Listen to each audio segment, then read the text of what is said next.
তুই যদি সংসার আর আমাগো কোনো দায়িত্ব না নিতে পারিস তাহলে আমার চোখের সামনে থেকে সরে যা। এইরকম পোলা থাকার থেকে না থাকাই ভালো। আম্মা কই? আম্মা নামাজ পড়তেছে, আজকে তোর খবর আছে। এরম খবর বহুত দেখছি। আম্মা আজকে আমি এত ভালো খেলছি, পুরো টিমটা আমি একাই জিতেছি। হ্যাঁ, জিতাই দিছস, খুব ভালো খেলছস। হ্যাঁ, তুমিও শুনছো, তোমার কেন খবর আইছে? ভালো খেলছস না? তাহলে তো অনেক টাকা জিতছস। টাকা দে, টাকা দে, টাকা দে। অনেক টাকা তো পাইনি, একটা টিভি পাইছিলাম, ওটা আবার বিক্রি করে দিছি। আমার ভাগে 500 টাকা পড়ছে। এই যে দল রে তো জিতাইতে পারস, কিন্তু সংসারের অভাব রে তো জিতাইতে পারস না। কি তুই কবি না আম্মা এত সেতা? কইছিলাম তো আগে।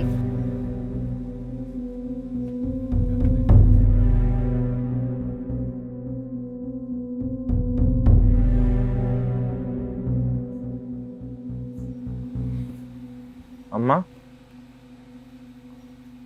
এত রাইত হয়ে গেছে, এখনো ঘুমাও নাই? তোমার শরীর খারাপ করবো তো, তুমি ভিতরে যাও। আম্মা, ও আম্মা, মায়া লাগতেছে না? মার জন্য খুব মায়া লাগতেছে। এতই যদি মায়া লাগে তাহলে কোনো কাম কাজ না কইরা বাপের মতো ভাদাম্মার মতো কুইরা বেড়াইতি না।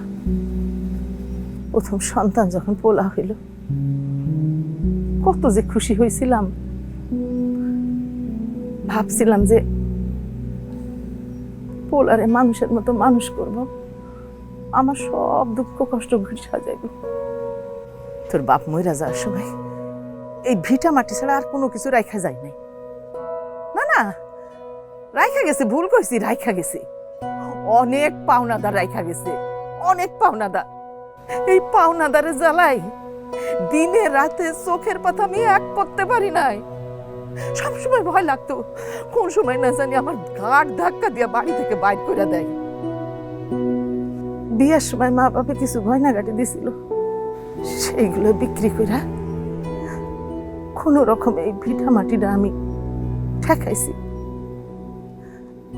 আর মনে মনে চিন্তা করছি আমার পোলা যখন বড় হইব বাপের সব দেনা শোধ করে দিব। কিন্তু আমার পোলা দেনা শোধ করা তো দূরের কথা, আরো দেনা বাড়াইছে, আরো অনেক দেনা বাড়াইছে। শোন, তোরে আমি সাপ সাপ কয়ে দিতেছি, তুই যদি সংসার আর আমাগো কোনো দায়িত্ব না নিতে পারিস তাহলে আমার চোখের সামনে থেকে সরে যা। এইরকম পোলা থাকার থেকে না থাকাই ভালো।